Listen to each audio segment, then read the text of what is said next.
Que a graça e a paz de nosso Senhor Jesus esteja convosco. Quero convidar você a observarmos hoje o livro de Jeremias, no capítulo 1 e o verso 12. Capítulo 1, verso 11 e o verso 12. A Bíblia nos diz: Veio ainda a palavra do Senhor dizendo: Que vês tu, Jeremias? Respondi: Vejo uma vara de amendoeira. Disse-me o Senhor: Viste bem, porque eu velo sobre a minha palavra para a cumprir.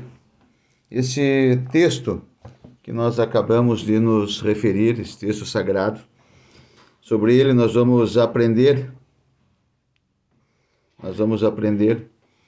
sobre a visão do homem de Deus. O Senhor pergunta ao profeta Jeremias: Que vês, Jeremias? Então Jeremias responde ao Senhor: Vejo uma vara de amendoeira. Disse-me o Senhor: Viste bem, porque eu velo sobre a minha palavra para a cumprir. O homem chamado por Deus precisa ter visão das coisas de Deus. O Senhor elogiou a visão de Jeremias, dizendo: Viste bem. Que o Senhor possa dizer o mesmo para os profetas, para os líderes do nosso tempo. Que o Senhor possa dizer o mesmo para mim e para você. Todos os homens chamados por Deus, se nós formos olhar na Bíblia Sagrada, tiveram alguma visão.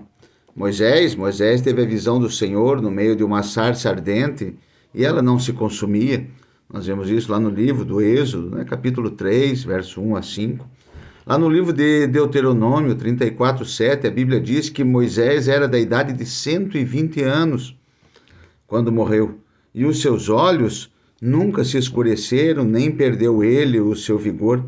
Moisés nunca perdeu a visão e nem a disposição ou vigor para fazer a obra de Deus, para fazer a vontade do Senhor. O profeta Isaías também teve visão do Senhor, e a sua visão foi do Senhor assentado sobre um alto e sublime trono. Vemos isso lá no livro de Isaías, capítulo 6, de 1 a 5. O profeta Ezequiel foi um homem de muitas visões. O apóstolo Paulo afirmou com autoridade ao rei Agripa, na sua defesa, que ele não foi desobediente à visão celestial. Nós vimos isso lá no livro de Atos 26 e 19.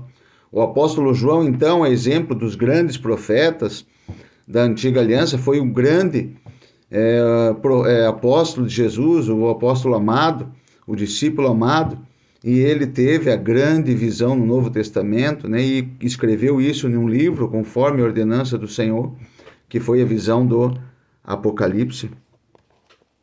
Precisamos ter a nossa visão ampliada.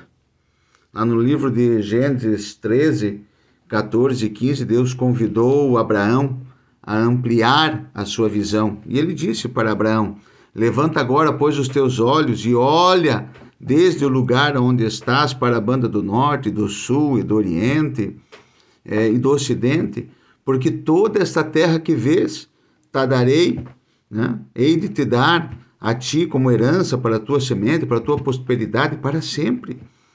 Lá no livro de Jó 39, 28 e 29, ao falar sobre a visão da águia, o Senhor disse: Nas penhas mora e habita, no cume das penhas e nos lugares seguros. Dali descobre a presa, seus olhos a avistam desde longe.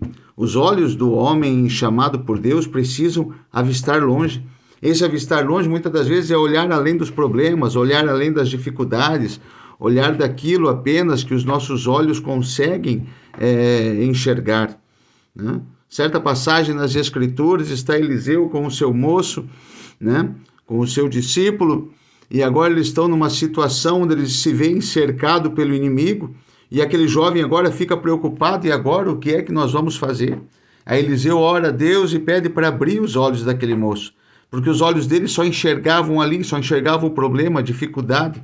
Mas agora Deus abre os olhos daquele moço e ele começa a enxergar ao derredor, agora em volta daqueles inimigos, cavalos, carros de fogo que estavam ao redor.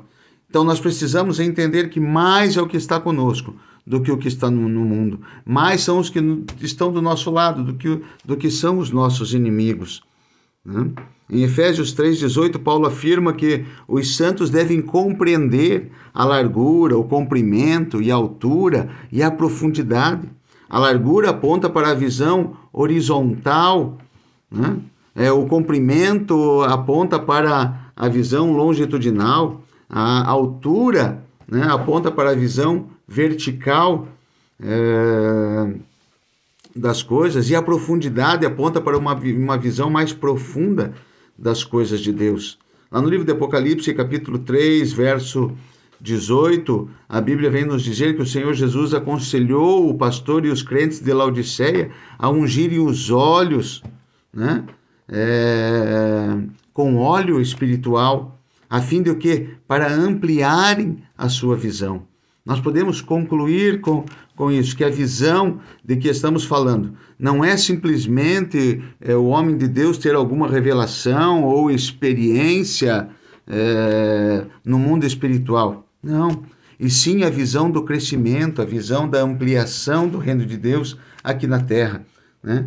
Com os olhos fitos no rei e no futuro glorioso desse reino. Que nós possamos estar focados, olhando sempre para Jesus, que é o autor e consumador da nossa fé, e que nós possamos ter a nossa visão ampliada para olhar além dos problemas, além das dificuldades, além dessas coisas terrenas que nós vivemos aqui. Existe um Deus que olha por nós e que vai nos ajudar, que está nos auxiliando, que está cuidando de todas as coisas. Por isso ele fala lá no livro de São Mateus para nós: buscai primeiro o reino de Deus e a sua justiça, e essas coisas vos serão acrescentadas. Vamos olhar, ampliar a nossa visão para enxergar melhor o propósito de Deus nas nossas vidas. Fique com essa palavra, em nome do Senhor Jesus.